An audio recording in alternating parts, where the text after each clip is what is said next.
Hey everyone, accelerators.org or acceleratoorg.com. How are you guys?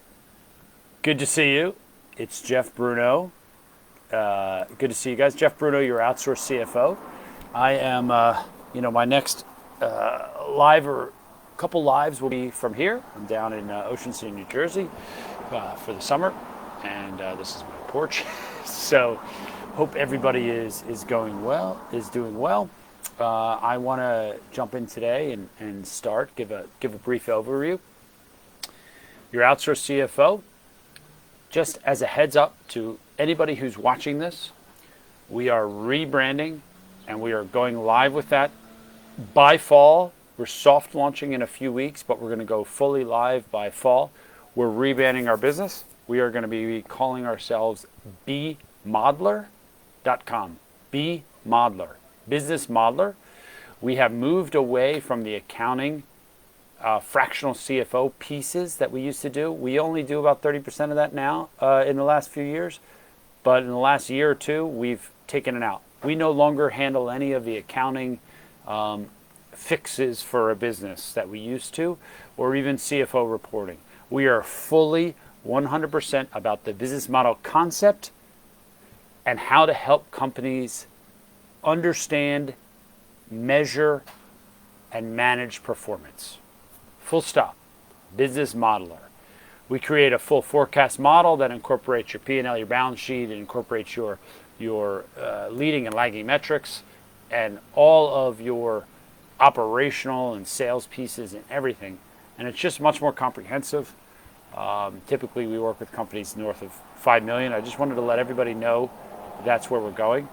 But I still bring that knowledge from the past with me on these calls. So if you have any questions around some of sort of the financial and / accounting, I'm certainly comfortable answering some of those as well as we continue here. But I want to let everyone know that's where we're headed. It's just what every business needs so badly. So, all right, let's start today. Now it looks like the start of the summer is here. I'm pretty excited to be down here. I'm sure I hope some of you running your business is getting a little bit of downtime. I've only gotten, today looks like I only have 4 questions, 4 quick questions.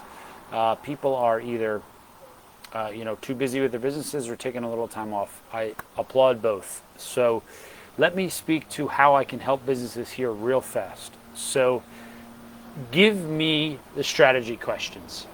Give me the, what am I supposed to measure in my business? My business does this. I'm a professional service business. I do this. I run this. I sell this product. I'm trying to get a handle on how to operationally manage my business so that I can improve and scale and manage performance. Tell me what it is you do. Give me the detail. Give me the pitfalls. Give me the pain points. Tell me what you're trying, what is in your way, what you can't seem to figure out. And maybe I can give you some insight on what you need to measure. And ultimately, that measure should lead to the lagging financial performance. Everything in financials, everything is lagging. It is never leading. Can you set financial goals? Sure.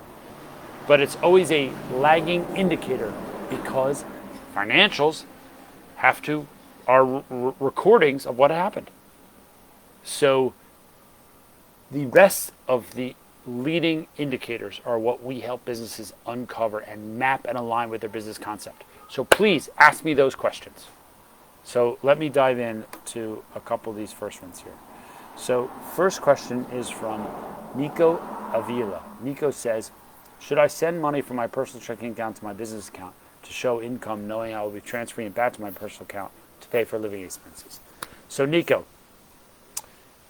this is a very accounting-driven question. It doesn't matter. It doesn't matter. If you own the business, and I'm not being, tough here. I'm just saying if you own the business, then it's a pass-through to you entirely. It's a Schedule C, most likely, if you own the business. And what that means from a tax standpoint is all the income passes through to you.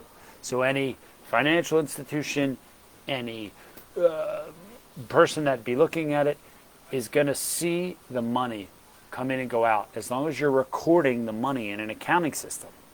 So if you want to do it the right way, keep it all in your business account, and that way you can reconcile and close things on a monthly basis and tie it out to the actual revenue in and expenses out. That's the real way to run a business and manage your income.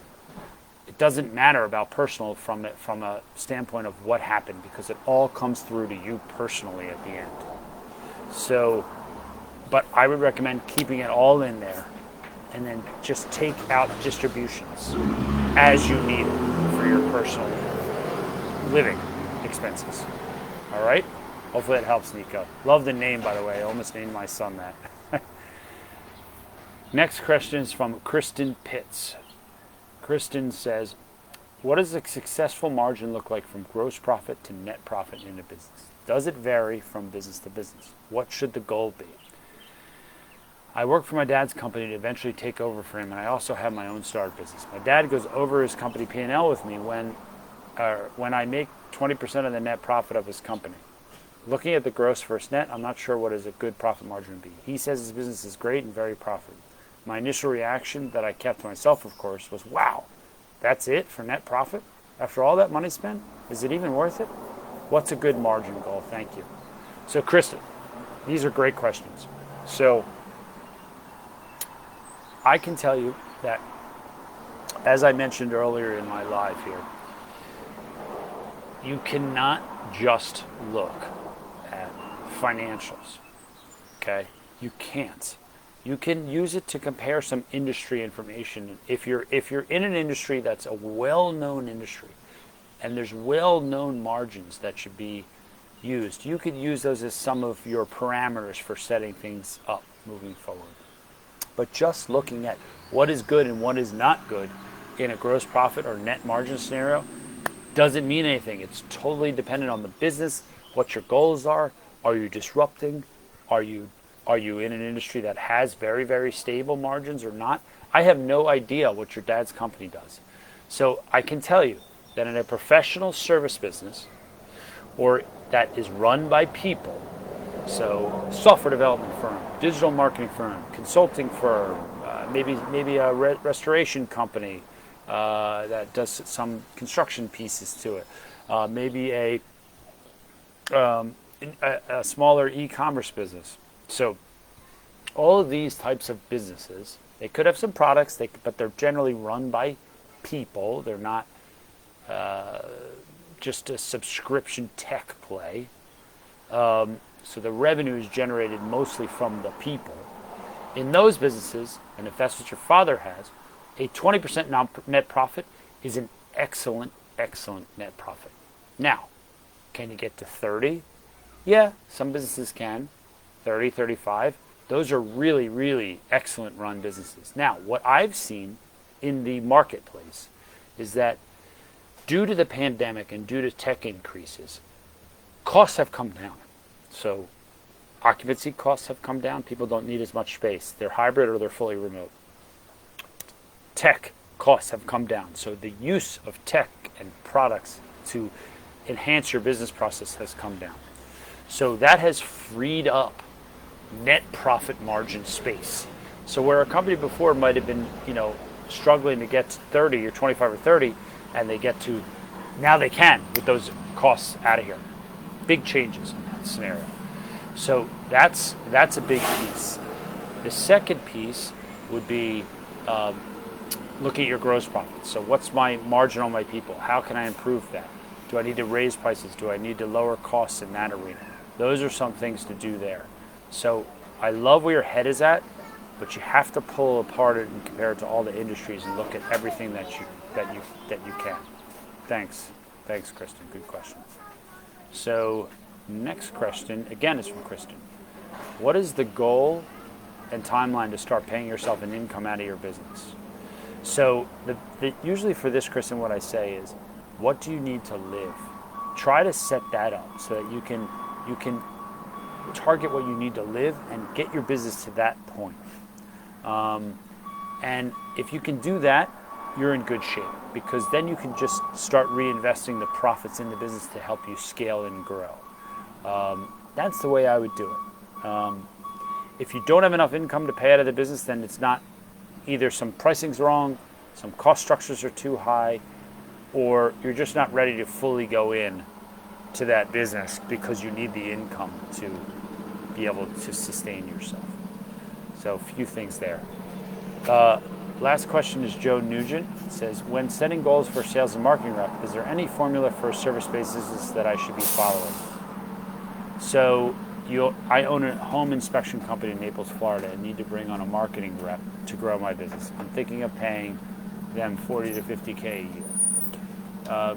So Joe, yes, you should absolutely set up sales and marketing rep goals. So you need to come in and say, well, what makes this person comfortable to succeed? What do they really need in the marketplace I'm in? So if you're paying them 45 to 50, is their commission is a part of that? Are there pieces like that? What does it make for a total comp? So I would think of it as a total compensation structure, not just 45 to 50. Like maybe he's 35 salary plus commission, or 45K plus commission. But what is the total comp? And then you should have a formula where you say, well, how much revenue realistically do you think this person can get to by a conversion rate of X? So if you're the CEO and you've successfully converted at 40% of your leads, you need to assume that this salesperson can convert at 15 to 20% of those conversion levels, because he or she is not the owner, makes it harder to convert, and you're probably going to want to feed them more leads, and just by generally feeding them more leads, they're less qualified leads because they're not coming from your network or connecting with you. So that also pulls the percentage down. So you got to set a realistic target of conversion from lead to sale or proposal, maybe even not sale, maybe lead to proposal. Then set that as a goal. Test it in the first few months. Test the lead volume, test the goal. See if that's working with that salesperson, if they're comfortable. You have to have a 3-month window to set this up right. If you do it, both that salesperson can maybe be successful and you can be successful in continuing to grow your business. If you jump in with wrong expectations set from the beginning and that person fails, then you've just wasted money. So you have to make sure you have a 2 to 3 month time frame to really set up the structure the right way. So the expectations are aligned, you guys come to an agreement on what they are, and you push forward with that process. So love it, Joe. Go for it, man. But remember, you might have to burn 10K here, and it'll fail. So have that in your head that you're willing to lose 10K on the person as well. Call it 2 or 3 months of that person. Okay? So that's what I would do there, Joe. Congrats on the growth, man. Keep it going. So that's it, gents. That's all I have, gents and ladies. That's all I have as questions today. So I knew this might be a short one, and I just hope everyone is cranking here with their businesses. Please send me as many questions as you can, specifically about the issues you're dealing with in your operation, and I can help evaluate some of that for you as you continue to grow those businesses. Thanks, everyone. Have a good day.